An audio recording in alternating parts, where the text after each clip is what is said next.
Le dije a mi novio que quería terminar esperando que luchara por mí, pero él simplemente dijo, ok, y ahora mi vida es un infierno. Bienvenido a Mich Historias de Reddit. Te invito a que te suscribas, actives la campanita y le des like, eso me ayuda a llegar a más personas. Hola. Mi nombre es Sofía, tengo 29 años, y mi vida es un desastre. Hace meses pensaba que todo iba bien, pero ahora todo se está cayendo a pedazos. Llevo 4 años con Andrés, o llevaba, porque ya ni sé si seguimos juntos. Estoy aterrada. Hace más de un año empecé a sentir que algo andaba mal entre nosotros. No fue repentino. No hubo pelea ni infidelidad. Era una sensación constante que no podía ignorar, como una sombra que crecía cada día. A veces la describía como angustia, otras como aburrimiento, otras como distancia emocional. Me despertaba en las noches con el corazón acelerado sintiendo que algo terrible iba a pasar. Le decía a Andrés que sentía que algo estaba mal. Él me miraba confundido y preguntaba qué era. Yo no sabía responder. ¿Cómo explicas que sientes que se está alejando cuando él jura que nada cambió? Andrés insistía en que nunca había sentido nada raro, que todo estaba igual. Pero yo no podía creerle. Si yo sentía que algo se rompía, él debía sentirlo también. Para mí el problema era obvio. Andrés había dejado de esforzarse. No sabía si se sentía muy seguro después de 4 años o si perdió el interés, pero me daba la impresión de que ya no me veía igual. No es que dejara de hacer cosas por mí. Los gestos seguían ahí, las rutinas seguían ahí. Pero todo se sentía diferente. Vacío. Mecánico. Como si cumpliera obligaciones en lugar de hacer cosas porque quería. Cuando me traía flores, me preguntaba si lo hacía porque pensó en mí o porque era viernes y siempre traía flores los viernes. Cuando planificaba salidas, me cuestionaba si tenía ganas de estar conmigo o si tocaba hacerlo. Todo empezó a sentirse forzado, calculado, obligatorio. Esa idea se volvió una sombra que me seguía a todas partes. Empecé terapia hace 8 meses. Mi psicóloga me escuchaba mientras describía esta angustia. Después de varias sesiones me dijo algo que no quería escuchar. Tal vez tenía dependencia emocional hacia Andrés. Yo rechacé esa idea inmediatamente. Tenía amigas, trabajo, vida social. No dependía de él para todo. Pero ella insistía que la dependencia emocional no siempre es obvia, que a veces se trata de necesitar validación constante. Yo la escuchaba pero no la escuchaba realmente. En mi mente, ella no entendía. No entendía que Andrés realmente había cambiado. Había evidencia. Como esa vez que conseguí un cliente importante y le conté emocionada. Él dijo qué bien sin levantar la vista de su laptop. Ni preguntó detalles. Ni me abrazó. O cuando le escribí que tuve un día horrible y respondió o no qué mal y nada más. No llamó, no preguntó si necesitaba hablar. Esas cosas me destruían. Me hacían sentir invisible. Cuando se lo mencionaba, se defendía diciendo que había estado ocupado, que no se dio cuenta que necesitaba más de él. Pero para mí eso confirmaba mi teoría. Si le importara, no necesitaría que le explicara que debe consolarme cuando estoy mal o celebrar conmigo cuando estoy feliz. Esas cosas deberían ser automáticas. Había noches sin dormir, dando vueltas mientras Andrés dormía pacíficamente. Lo miraba preguntándome si él también sentía esta distancia o si solo era yo. A veces cuando estábamos en casa, en momentos que deberían ser tranquilos, sentía opresión en el pecho. Me sentía atrapada en una rutina que ya no me hacía feliz. Cuando Andrés proponía planes, automáticamente analizaba sus intenciones. ¿Por qué proponía esto? ¿Porque quería pasar tiempo conmigo o porque sentía que debía? Todo me sonaba forzado. Me hacía sentir como una carga que Andrés toleraba en lugar de alguien que él elegía cada día. Intenté hablar con él varias veces. Le decía que sentía que algo cambió, que ya no nos conectábamos como antes. Él siempre reaccionaba igual, confusión total. Preguntaba específicamente qué había cambiado, qué quería que hiciera diferente. Y yo nunca sabía responder porque no era algo concreto. Era el tono de su voz, la forma en que me miraba, la ausencia de esa chispa. Le decía, siento que ya no te importo como antes, o siento que haces las cosas por obligación. Él se frustraba. Decía que eso no era cierto, que yo era importante, que me amaba igual. Pero sus palabras sonaban vacías, como un discurso ensayado que sabía que debía decir pero no sentía. Fue entonces que mi terapeuta sugirió terapia de pareja. Me pareció la solución perfecta. Necesitábamos ayuda profesional. Estaba tan desesperada que acepté de inmediato. Esa tarde decidí hablar con Andrés. Cuando llegó del trabajo, esperé el momento. Andrés, necesito hablarte de algo importante, le dije sintiendo cómo se aceleraba mi pulso. Creo que deberíamos ir a terapia de pareja. La forma en que me miró me partió el corazón. Como si le hubiera dicho algo absurdo. ¿Terapia de pareja? ¿Por qué? Preguntó con desconcierto. Porque siento que hay problemas entre nosotros y no podemos resolverlos solos. ¿Qué problemas? ¿De qué hablas, Sofía? Andrés, te he estado diciendo por meses que siento que algo está mal. Pero yo no entiendo nada de eso. Todo está igual que siempre. Seguimos haciendo las mismas cosas. Pero no se siente igual. Por eso necesitamos ayuda profesional. Él se quedó callado, mirándome con confusión y molestia. Suspiró profundamente, y ese suspiro me dolió. Fue un suspiro de resignación, como si yo fuera una carga. ¿Cuándo? Preguntó finalmente. Está bien, dijo simplemente cuando le di detalles. Ese está bien no sonó a aceptación genuina. Sonó a rendición. Como cuando un niño acepta hacer algo solo para que dejen de molestarlo. Esa noche, acostada junto a él, sentí que acababa de cruzar un umbral. Había oficializado que teníamos problemas serios. Ya no era solo mi sensación privada. Ahora era algo real que requería intervención profesional. Los días antes de la primera sesión fueron extraños. Había tensión nueva, incomodidad que ninguno mencionaba. Llegó el día. El terapeuta se llamaba Roberto. Estaba terriblemente nerviosa. Llegamos en silencio, sin hablar, la tensión era palpable. Nos sentamos en la sala de espera, cada uno mirando su teléfono. Cuando Roberto nos llamó, sentí que mi corazón iba a salirse.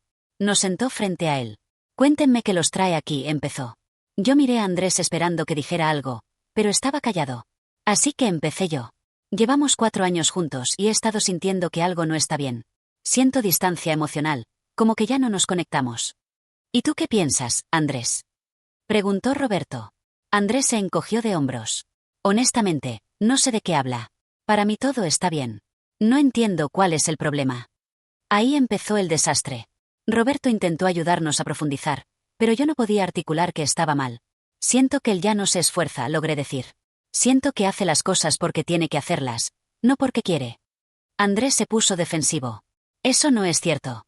Yo hago muchas cosas por ti, Sofía. Salimos todo el tiempo. El fin de semana pasado fuimos a ese restaurante que querías. Hace 2 semanas fuimos al cine.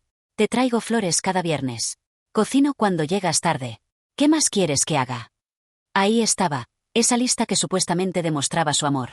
Como si el amor se cuantificara en salidas y flores. No entendía el punto. No se trata de las cosas que haces. Se trata de cómo las haces. Siento que lo haces porque crees que debes, no porque genuinamente quieres. ¿Y cómo se supone que distinga entre hacer algo porque quiero y porque debo? Preguntó frustrado. Si hago algo lindo por ti, es porque quiero. ¿Por qué más lo haría? Roberto intentó mediar. Sofía, ¿puedes dar un ejemplo específico? Me quedé en blanco. Había cientos de pequeños momentos, pero ninguno sonaba significativo al decirlo. No puedo señalar un momento específico. Es solo una sensación constante. Vi cómo Andrés intercambió una mirada con Roberto, como diciendo, ¿ves? No hay nada concreto. Eso me hizo sentir peor, como si inventara problemas. Al final Roberto nos dio tareas sobre comunicación. Cuando salimos, Andrés estaba visiblemente molesto. Si has llegado hasta aquí, significa que esta historia te está gustando. Suscríbete a mis historias de Reddit, activa la campanita y dale like, eso me ayuda a llegar a más personas. ¿Estás enojado? Le pregunté. No estoy enojado. Solo frustrado. No entiendo qué quieres de mí. Los meses siguientes fueron una pesadilla. En lugar de mejorar, parecía que había empeorado todo. Andrés malinterpretó completamente lo que necesitaba. De repente empezó a preguntarme absolutamente todo. ¿Estás bien? Me preguntaba apenas llegaba del trabajo. Y 5 minutos después, ¿necesitas algo? Y 10 minutos después, ¿quieres que salgamos o prefieres quedarte? Era agobiante. Como si toda la responsabilidad recayera en mí. Si proponía algo, enseguida se aseguraba de que yo estuviera cómoda. ¿Te parece bien esta película? No tenemos que verla. ¿Qué quieres ver? ¿Estás segura? Era exhaustivo. Yo quería que tomara iniciativa, que hiciera planes sin validarlo todo conmigo. Quería espontaneidad, sorpresas. Pero él entendió lo contrario. Entendió que yo quería control total. Y en su intento de mejorar me volvía loca. Para colmo, Andrés estaba trabajando en un proyecto enorme. Una presentación importante que podría llevar a un ascenso. Ese proyecto consumía toda su atención. No es que no entendiera que su trabajo era importante, pero el timín no podía ser peor. Intentábamos arreglar nuestra relación y él estaba completamente absorbido. Pasaba horas hablándome de la presentación. Cada detalle, con quién habló, qué feedback recibió, qué ajustes hacer. A veces estábamos en la cama listos para dormir y él seguía hablando, emocionado, mientras yo me sentía a kilómetros. Y entonces le dije a mi jefe que podíamos implementar esta estrategia y quedó impresionado, contaba con entusiasmo. Me dijo que si sale bien, definitivamente conseguiré ese ascenso. Qué bien, respondía yo, intentando sonar interesada pero sintiendo como cada palabra me alejaba más. Estoy pensando en usar estas gráficas. ¿Qué te parece? Preguntaba mostrándome su laptop. Y yo quería gritar. Quería decir que no me importaban sus gráficas, que lo que importaba era que nuestra relación se caía a pedazos. Pero no lo hacía. Solo asentía y decía se ven bien porque no tenía energía. Hablaba de fechas, reuniones, estrategias, y yo sentía un muro gigante entre nosotros que crecía cada día. Cuando preguntaba si pasaba algo, decía que estaba bien. Porque estaba convencida de que no me entendería. Mis noches sin dormir se volvieron frecuentes. Me quedaba despierta mirando el techo, escuchando su respiración, preguntándome cómo llegamos aquí. Recordaba los primeros años, cuando todo era fácil, cuando no teníamos que esforzarnos para conectar. Recordaba cómo Andrés me miraba, con ojos llenos de amor. ¿Dónde se fue todo eso? Hablé con mi terapeuta individual. La doctora Méndez intentó ayudarme, pero sus palabras no alcanzaban.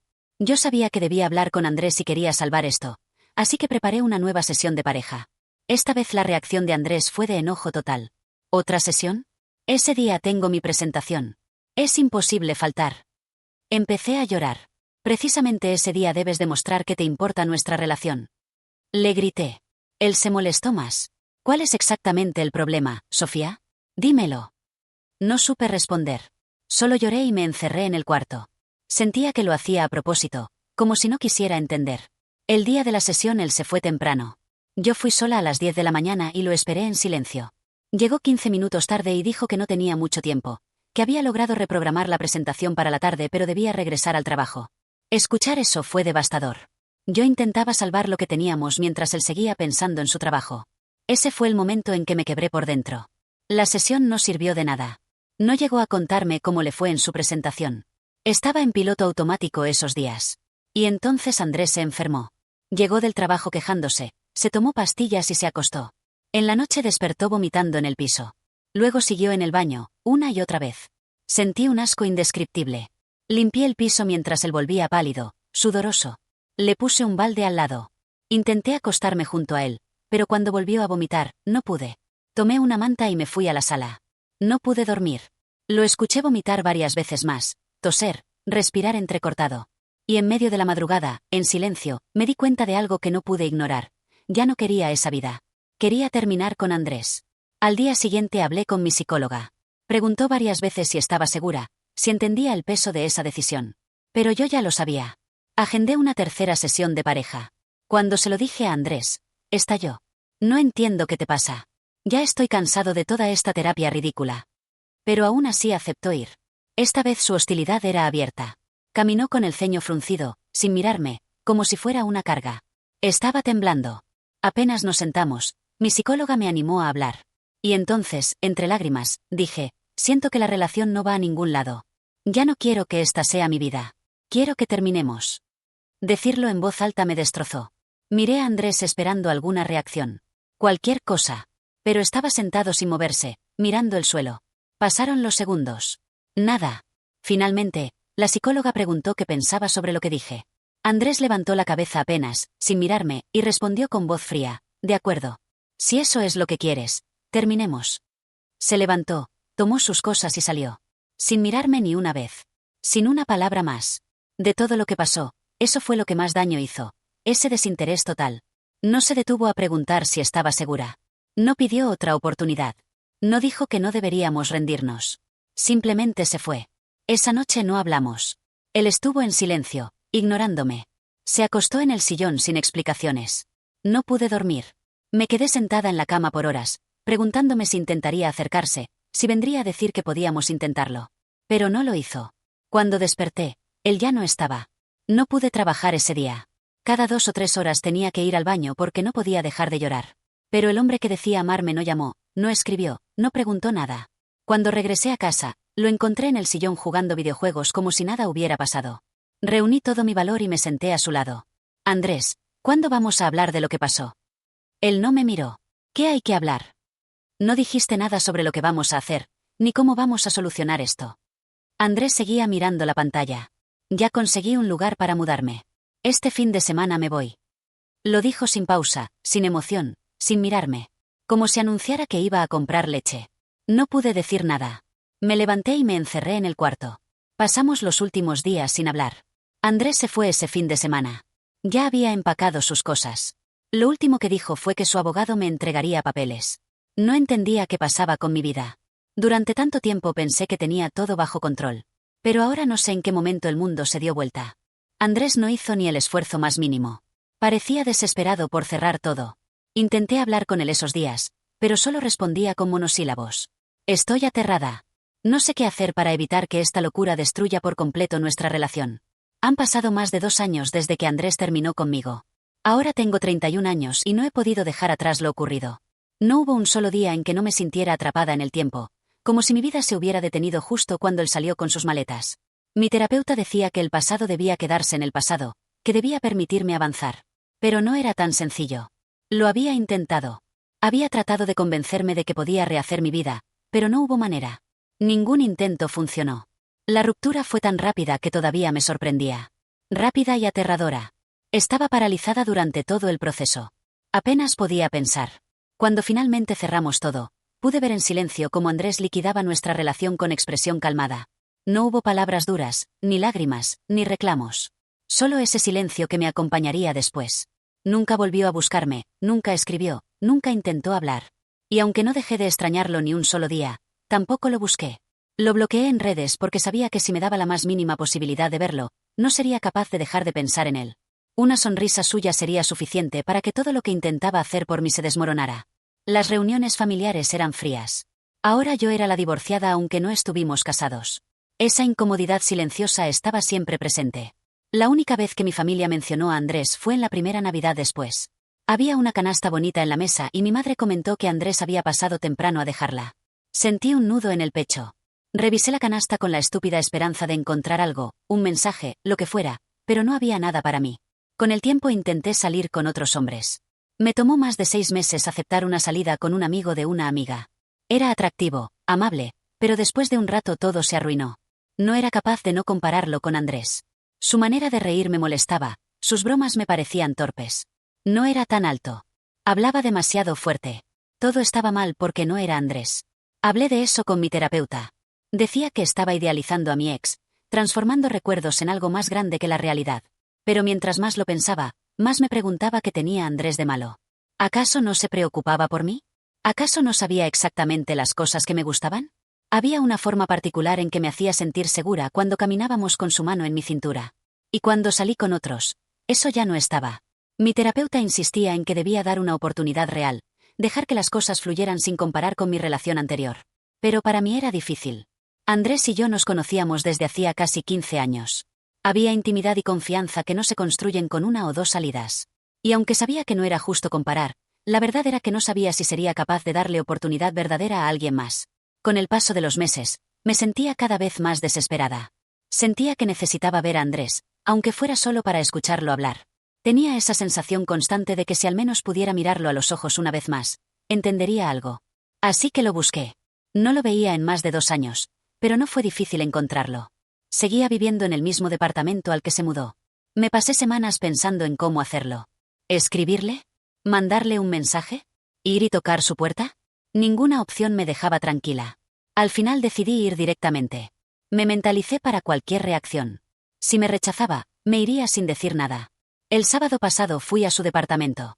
Recuerdo que temblaba al tocar la puerta. Pero cuando la abrió y me vio ahí parada, sonrió de una manera que jamás hubiera imaginado. No había enojo, ni incomodidad, ni sorpresa amarga. Me saludó muy contento y me dijo que pasara. Todo fue mejor de lo que hubiera soñado.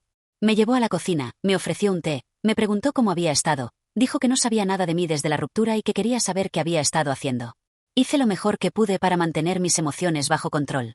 Le hablé de mi trabajo, de algunos amigos en común, de cosas sin importancia. Y de pronto estábamos riendo como si nunca hubiera pasado nada, como si siguiéramos siendo una pareja que simplemente tuvo una mala racha. Podía sentir la emoción crecer en mí y en mi cabeza ya imaginaba que ese era el inicio de nuestra segunda oportunidad. Pensé que él tampoco había sido capaz de olvidarme, que tal vez lo único que necesitábamos era este reencuentro para arreglar todo. Entonces escuchamos cómo se abría la puerta. Andrés se levantó para recibir a una mujer. La vi entrar rápida y confiada, como si esa fuera su casa. Cuando la besó en la boca, sentí que todo mi mundo se volvía irreconocible. Él me la presentó como su novia y a ella le dijo que yo era su ex, la misma de la que ya le había hablado antes. La chica, muy simpática, se sentó con nosotros, se unió a la conversación como si todo fuera normal. Pero al verlos tomarse de la mano, preocuparse uno por el otro, mirarse como si compartieran algo íntimo, sentí que mi corazón se partía en 1000 pedazos. Me preguntaron si quería quedarme a cenar, pero dije que no. Les dije que solo había pasado de visita porque estaba cerca, que tenía que irme. Después de lo que me contaron, entendí que llevaban casi un año juntos y que vivían juntos desde hacía meses. No podía creerlo. Todo era tan rápido que no entendía nada. ¿Cómo podía Andrés estar con otra persona tan rápido? ¿Qué había pasado conmigo? ¿Dónde quedé yo? Hablé de esto con mi terapeuta y entendí que ese era el motivo del recibimiento tan cálido. Para él, yo ya solo era alguien a quien había amado una vez. Tal vez aún me guardaba cariño, pero nada más. Solo era parte de su pasado. Pero yo no soy capaz de dejar el pasado atrás y eso era lo que me atormentaba. Yo debería ser esa mujer. Yo debería estar ahí con él. Deberíamos estar pensando en nuestro futuro juntos. Pero no soy parte de su presente. Soy parte de su pasado y ya no le causa dolor verme. Y creo que eso es lo que más me duele. Si esta historia te ha gustado, suscríbete a Michhistorias de Reddit, activa la campanita y dale like, eso me ayuda a llegar a más personas. Miau.